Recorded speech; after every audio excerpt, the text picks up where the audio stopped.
The difficulty with the hedging thing is, what about on this podcast? Like recent episodes we've done about generalizations and misogyny and things like that, where we kind of said that, look, we landed at the we landed at a place where we both agreed that there does need to be some level of hedging at the start, some level of caveating, some level of trigger warning. Like, I think if that's I'm I think that's a different kind of hedging. I think that mm, is like foreseeing ways that things might be able to be misinterpreted. is that not the same as your type of hedging? If I were to say I don't think anything is fun as a full-time job, No, no, foreseeing no, ways into which that could be interpreted, it would no, require no, hedging at no, the start. no, no. I think the kind of hedging that was more relevant in the misogyny episode, for example, is hedging where we're talking about something and someone might misinterpret what we're trying to say. I think the kind of hedging I'm talking about here is the hedging that kind of weakens your statement so that there's like zero chance of you being wrong, like saying something that is untrue. It's not about like misinterpretation. It's more like dilution. It's almost like dilution rather than hedging, I guess.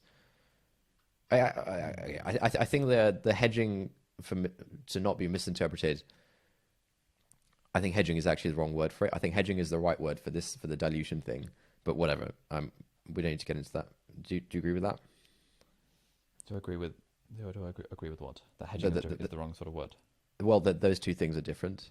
One thing is like the sort of epistemic humility rubbish is that I'm obviously like speaking strongly about this, you know, on the theme of the discussion, right? So the epistemic humility stuff is more about diluting your beliefs, and the what we've been calling the hedging stuff is more about just like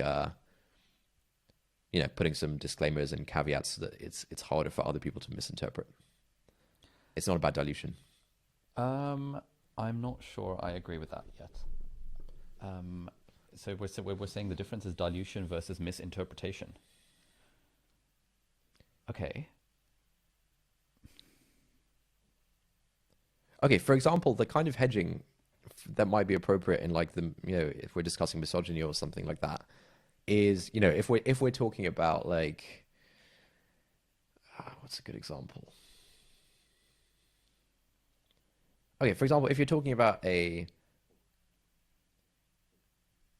controversial or like a difficult issue or something, and you only talk about one aspect of it. One way in which you might be misinterpreted is that people think that the aspect you talked about is the only aspect you care about, or that by only talking about one aspect, you are suggesting that that is the only aspect to it. And so a sort of don't misinterpret me hedging would be before that saying, look, this is a complicated issue. There's lots of aspects of it. We're only talking about one aspect in this podcast, but that doesn't mean this is the only aspect. That doesn't mean we think it's the most important one. We're just talking about this one thing. That would be a hedging to avoid misinterpretation. It is not a dilution of what you actually are saying or what you actually believe. Agreed? Agreed. I'm trying to think of another example that is outside of that realm of the misinterpretation hedging. See, I've got examples in my head that I want to use to just explore this point, but I'm Do you need to hedge first? I need to hedge first with those specific examples. So I'm trying to find something that is unlikely to offend any minority group of people, even if it's used in just as a way of discussing this particular theory. If on the podcast we were to hypothetically say that, Please don't say anything stupid right now. Just if on the podcast we were to hypothetically say that,